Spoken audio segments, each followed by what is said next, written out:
मैं Shoaib Mohammad, assistant professor. आज हम बात करेंगे हिंदू मैरिज एक्ट 1955 की धारा 19, 20, 21, 21A, 21B और 21C के बारे में। धारा 19 बात करती है कि वह न्यायालय जिसमें अर्जी उपस्थित की जाएगी, यानी कि court to which petition shall be presented, यानी उपस्थापित जो अर्जी है वो किस न्यायालय में की जाएगी, इस एक्ट के अंतर्गत उसके बारे में धारा 19 में बताया गया है। इस अधिनियम के अधीन हर अर्जी उस जिला न्यायालय के समक्ष पेश की जाएगी, यानी जो अर्जी होगी इस अधिनियम के अंतर्गत वो कहाँ पेश की जाएगी? जिला न्यायालय के अंतर्गत, जिसकी मामूली आरंभिक सिविल अधिकारिता की स्थानीय सीमाओं के अंदर, यानी जिसकी जो आरंभिक सिविल अधिकारिता है उसकी जो स्थानीय सीमाएं हैं उसके अंतर्गत जो द मैरिज वाज सोलेमनाइज्ड, विवाह का अनुष्ठापन हुआ हो, यानी विवाह हुआ हो,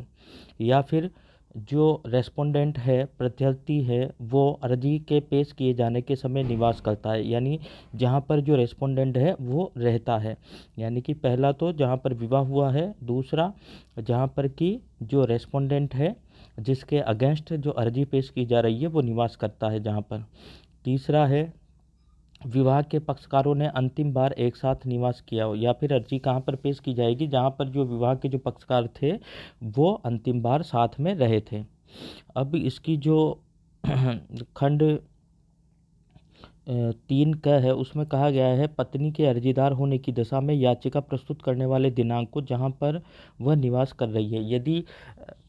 पत्नी अर्जीदार है, पिटीशन पत्नी के द्वारा फाइल की जा रही है इस अधिनियम के अंतर्गत, तो जहाँ पर वो निवास कर रही है वहाँ पर भी वो अर्जी लगा सकती है। अगला जो खंड है 4, उसमें कहा गया है अर्जीदार के अर्जी पेश किए जाने के समय निवास कर रहा है, यानी जिसने अर्जी पेश की थी वो वहाँ पर अर्जी पेश करने के समय निवास कर रहा है। यह ऐसे मामले में, किन मामलों में ये जो है बात कही जा रही है कि अर्जीदार के अर्जी पेश किए जाने के समय निवास कर रहा है, जिसमें प्रत्यर्थी उस समय ऐसे राज्य क्षेत्र के बाहर निवास कर रहा है जिस पर इस अधिनियम का विस्तार है। यानी कि अर्जीदार जो है, चाहे वो पति हो या पत्नी हो, दोनों उस न्यायालय में अर्जी पेश कर सकते हैं जिसकी सिविल अधिकारिता की स्थानीय सीमाओं में वो रहते हैं। ये किस परिस्थिति में कहा गया है? जबकि जो प्रत्यर्थी है, रेस्पोंडेंट है, जिसके अगेंस्ट में अर्जी दी जा रही है, वो उस राज्य क्षेत्र के बाहर निवास कर रहा है जहाँ पर इस अधिनियम का विस्तार है। यानी कि पति या पत्नी जब अर्जी है अपने निवास स्थान पर दाखिल कर सकते हैं न्यायालय में, उस कंडीशन में जहाँ पर पहली कंडीशन तो ये है कि जब प्रत्यर्थी है, जो रेस्पोंडेंट है जिसके अगेंस्ट में अर्जी दी जा रही है, वो इस अधिनियम का जिस राज्य क्षेत्र पर विस्तार है उससे बाहर अगर वो रह रहा है, तो पति या पत्नी जहाँ पर रह रहे हैं, अर्जी जो भी पेश कर रहे हैं, वो उस अपने निवास स्थान की जो सिविल कोर्ट है, जिला न्यायालय, वहाँ पर अर्जी पेश कर सकते हैं। अथवा वह जीवित है या नहीं इसके बारे में 7 वर्ष या उससे अधिक की कालावधि के भीतर उन्होंने कुछ नहीं सुना है। जिन्होंने उसके बारे में, यदि वह जीवित होता तो स्वाभाविकता सुना होता। या फिर जो अर्जीदार है वो अपने जहाँ पर निवास कर रहा है वहीं का जो जिला न्यायालय वहाँ पर अर्जी पेश कर सकता है। पहली कंडीशन तो ये है, चाहे वो पति हो या पत्नी हो, अर्जी पेश कर सकता है। पहली कंडीशन ये है कि जो रेस्पोंडेंट है वो उस राज्य क्षेत्र के बाहर निवास कर रहा है जहाँ पर इस अधिनियम का विस्तार है, या फिर रेस्पोंडेंट जो है वो जीवित है या नहीं इस बारे में जानकारी नहीं है। 7 वर्ष से अधिक कालावधि के बारे में, उसके बारे में कुछ भी सुना नहीं गया है कि वो जीवित है या नहीं है, तो वहाँ पर जो अर्जीदार है वो जहाँ पर निवास कर रहा है वहाँ पर वो अर्जी पेश कर सकता है। तो वह न्यायालय जिसमें अर्जी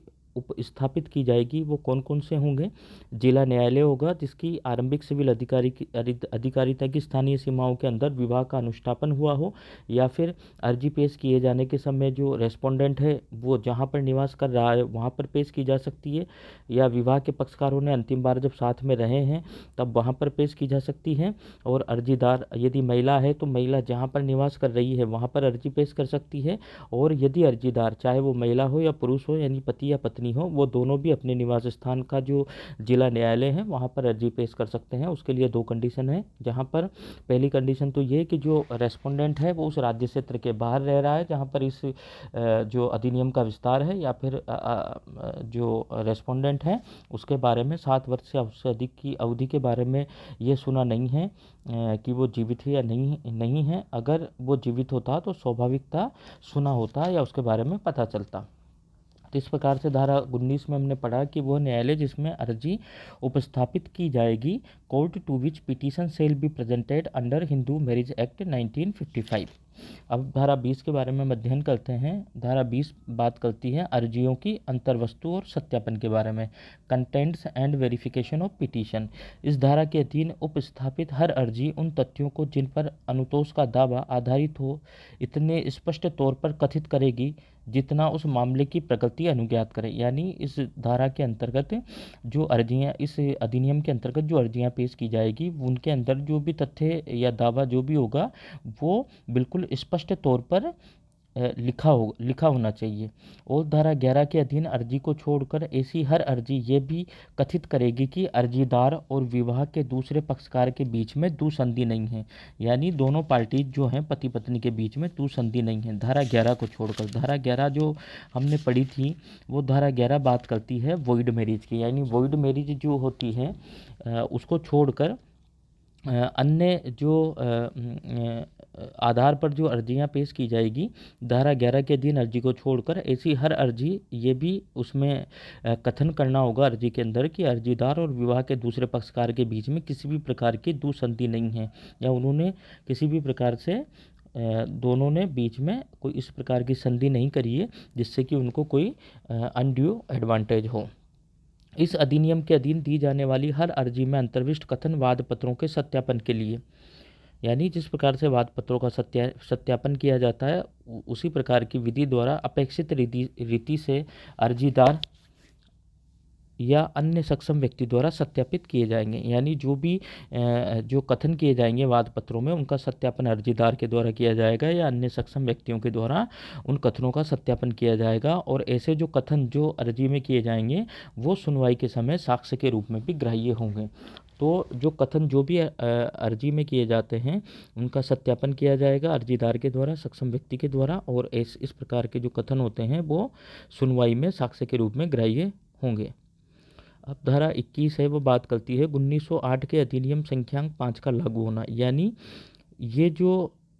इस अधिनियम के अंदर जितनी भी कार्रवाइयाँ की जाएंगी उन कार्रवाइयों के ऊपर सिविल प्रक्रिया संहिता द्वारा वो सभी कार्रवाइयाँ विनियमित होंगी। यानी हिंदू विवाह अधिनियम 1955 के अंदर जितनी भी कार्रवाइयाँ होंगी उन पर सीपीसी लागू होगी। अब धारा 21A बात करती है power to transfer petition in certain cases. कुछ मामलों में अर्जियों को अंतरित करने की शक्ति, किसको शक्ति होगी और किस प्रकार से अंतरित किया जाएगा उसके बारे में धारा 21 का प्रावधान करती है। जहां इस अधिनियम के अधीन कोई अर्जी अधिकारिता रखने वाले जिला न्यायालय में विवाह के किसी पक्षकार द्वारा धारा 10 के अधीन न्यायिक पृथक्करण की डिग्री के लिए या धारा 13 के अधीन विवाह विच्छेद की डिग्री के लिए प्रार्थना करते हुए पेश की गई है। यानी कि अगर कोई अर्जी धारा 10 के अंतर्गत न्यायिक पृथक्करण की डिग्री के लिए या धारा 13 के अंतर्गत विवाह विच्छेद की डिग्री के लिए अगर पेश की गई है और उसके पश्चात इस अधिनियम के अधीन कोई दूसरी अर्जी विवाह के दूसरे पक्षकार के द्वारा, यानी एक पक्षकार ने धारा 10 के अधीन न्यायिक पृथक्करण की डिग्री और या फिर धारा 13 के अधीन विवाह विच्छेद की डिग्री न्यायालय में पेश की है और उसके दूसरे पक्षकार के द्वारा जो अर्जी है विवाह के दूसरे पक्षकार के द्वारा किसी आधार पर धारा 10 के दिन न्यायिक पृथक्करण की डिग्री के लिए या धारा 13 के दिन विवाह विच्छेद की डिग्री के लिए प्रार्थना करते हुए चाहे उसी जिला न्यायालय में अथवा किसी राज्य के या किसी भिन्न या राज्य के किसी अन्य जिला न्यायालय में या राज्य के या भिन्न राज्य के किसी जिला न्यायालय में पेश की गई है। यानी एक तो अर्जी पेश कर दी गई है अर्जीदार के द्वारा धारा 10 के अधीन और धारा 13 के अधीन डिग्री प्राप्त करने के लिए, और दूसरी जो पार्टी है उसके द्वारा भी इसी प्रकार की अर्जी किसी अन्य किसी आधार पर धारा 10 के अधीन या धारा 13 के अधीन किसी अन्य जिला न्यायालय में अगर वो पेश की गई है, चाहे वो जिला न्यायालय वही हो या फिर राज्य का कोई अन्य जिला न्यायालय हो या फिर किसी भिन्न राज्य का कोई अलग जिला न्यायालय हो, वहाँ ऐसे अर्जियों के संबंध में उपधारा 2 में विनिर्दिष्ट रीति से कार्रवाई की जाएगी। धारा 2 बात करती है कि ऐसे मामले जिसे उपधारा 1 लागू होती है, जैसा कि हमने ऊपर पढ़ा, यदि ऐसी अर्जियां एक ही जिला न्यायालय में पेश की जाती है तो दोनों अर्जियों का विचारण और उसकी सुनवाई उस जिला न्यायालय द्वारा एक साथ की जाएगी। यानी कि एक जिला न्यायालय है, उसमें जो एक पक्षकार ने अर्जियां पेश की धारा 10 के अधीन या धारा 13 के अधीन डिग्री प्राप्त करने के लिए, और दूसरे ने भी उसी जिला न्यायालय में धारा 10 और 13 के अधीन डिग्री प्राप्त करने के लिए अर्जी पेश की है, तो वो जिला न्यायालय उन दोनों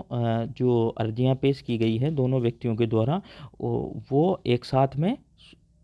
उस न्यायालय के द्वारा सुनी जाएगी।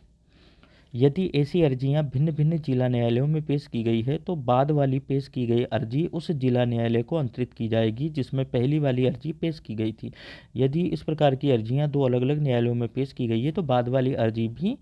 उस जिला न्यायालय में के द्वारा सुनी जाएगी जिस न्यायालय के अंतर्गत पहले वाली अर्जी पेश की गई थी, और दोनों अर्जियों की सुनवाई और उसका निपटाना उस जिला न्यायालय द्वारा एक साथ किया जाएगा जिसमें पहले वाली अर्जी पेश की गई थी। यानी दोनों अर्जियों को एक ही जिला न्यायालय सुनेगा जिसमें कि पहले अर्जी पेश की गई थी। ऐसे मामले में जिसे उपधारा 2 का खंड ख लागू होता है, यानी कि जहाँ पर दो अलग अलग जिला न्यायालयों में अर्जी पेश की गई थी, यथास्थिति वह न्यायालय या सरकार जो किसी वाद या कार्रवाई को उस जिला न्यायालय से